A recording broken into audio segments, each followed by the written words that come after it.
Bismillahirrahmanirrahim. Assalamualaikum warahmatullahi wabarakatuh.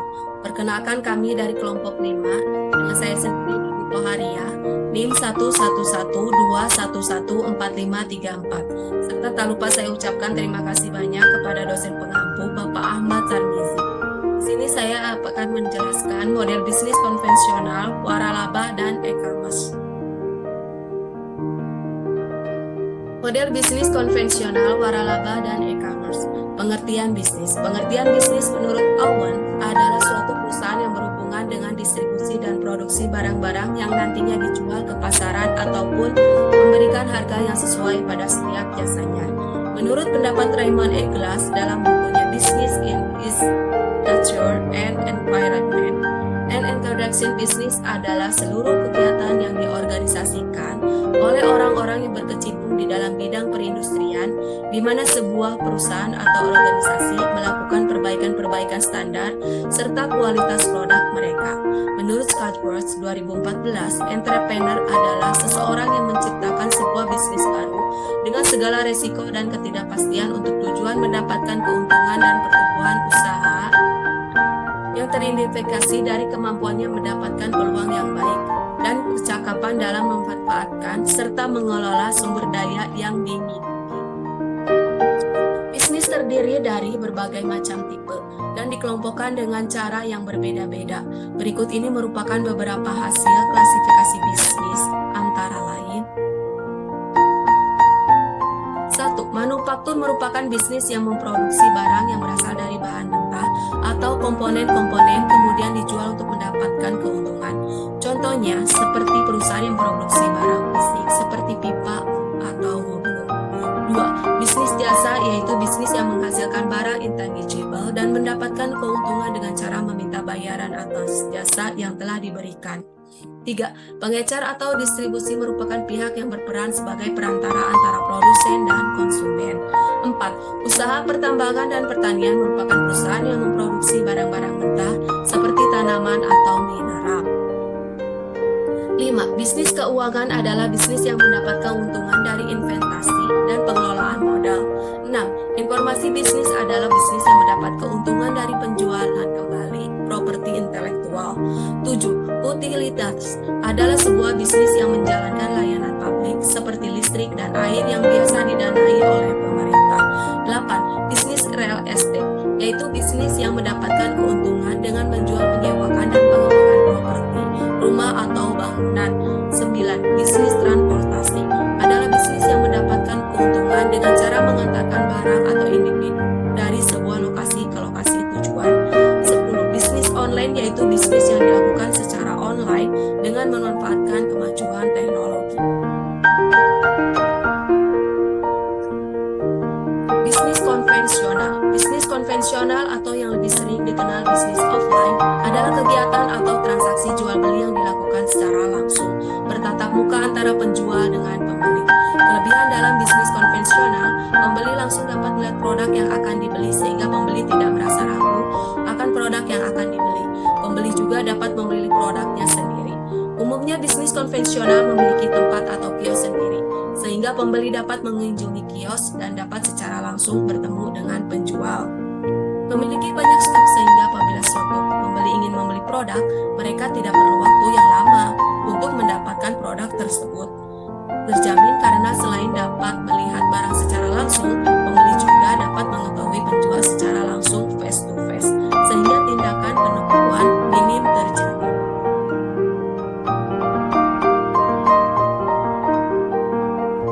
Bisnis konvensional melakukan promosi melalui media berupa spanduk, majalah, iklan koran, brosur, sales, dari pintu ke pintu, televisi, dan radio.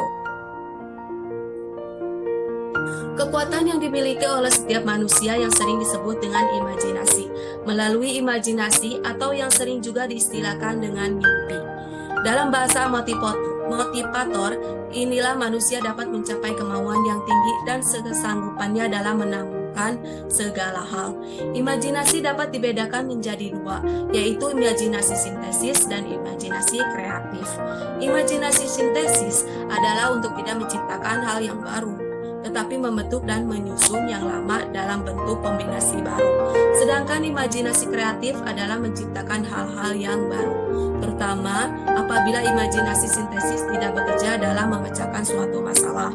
Dalam hubungan ini, berpikir kreatifnya seorang wirausaha dapat merombak dan kemudian mendorongnya dalam pengembangan lingkungan menjadi berhasil.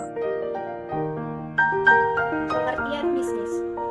Pengertian bisnis menurut Owen adalah suatu perusahaan yang berhubungan dengan distribusi dan produksi barang-barang yang nantinya dijual ke pasaran ataupun memberikan harga yang sesuai pada setiap jasanya. Pengertian entrepreneur. Menurut Scarbollock 2014, entrepreneur adalah seseorang yang menciptakan sebuah bisnis baru dengan segala risiko dan ketidakpastian untuk tujuan mendapatkan keuntungan dan pertumbuhan usaha yang teridentifikasi dari kemampuannya, mendapatkan peluang yang baik, dan kecakapan dalam memanfaatkan serta mengelola sumber daya yang dimiliki. Klasifikasi bisnis. Beberapa klasifikasi bisnis antara lain, yang pertama manufaktur, merupakan bisnis yang memproduksi barang yang berasal dari bahan mentah atau komponen-komponen.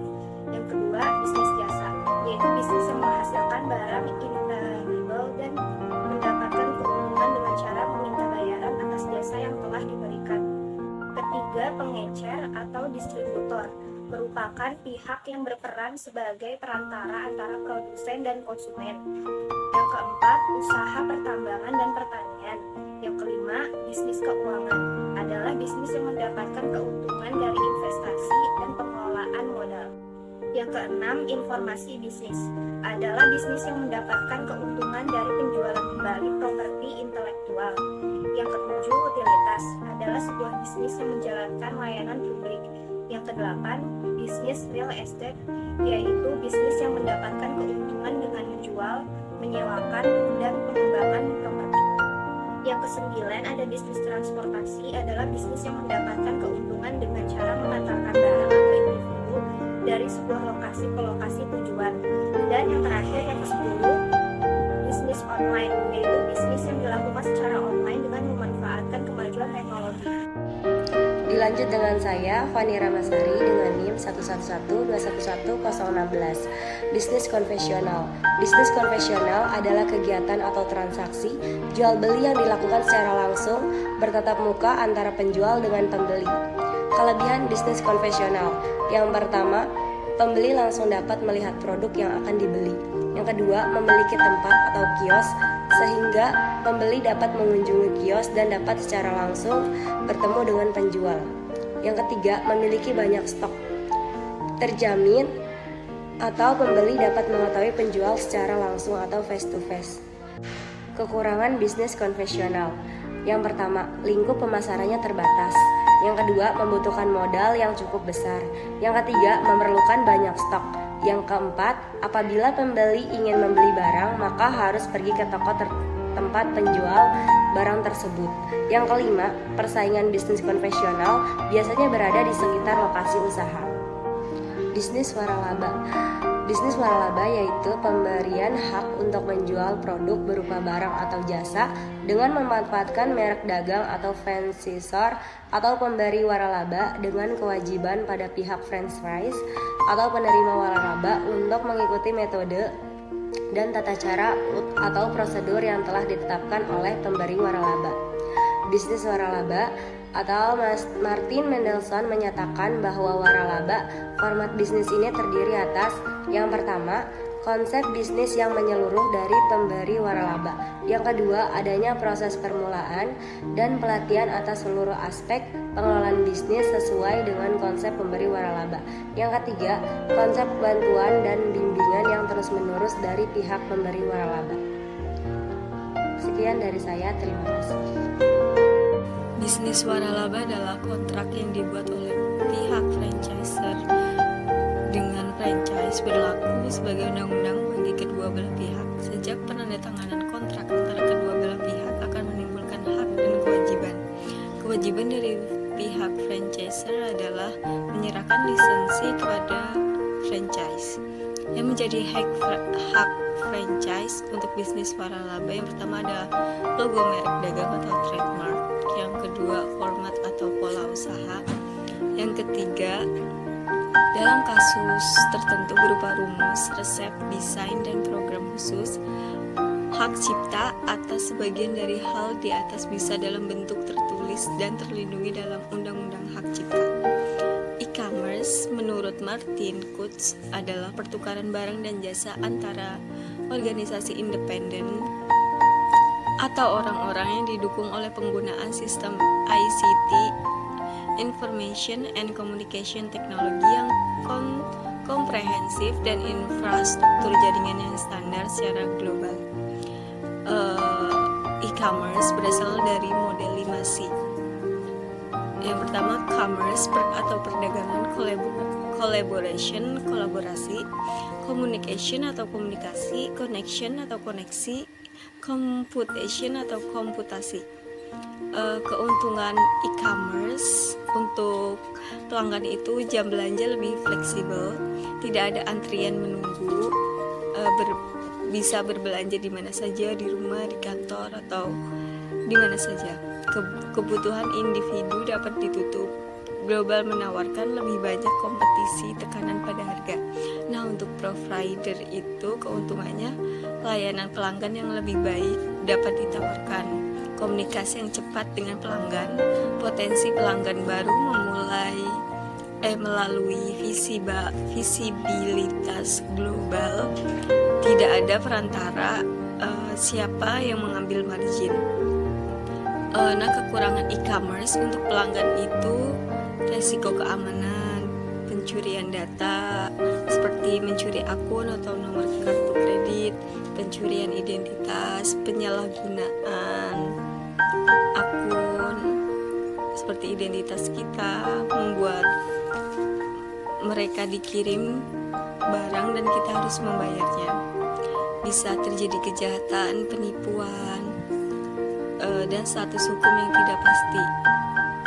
Nah, untuk provider itu biaya logistik lebih tinggi karena barang harus dikirim ke lokasi pelanggan dan anonimitas pelanggan.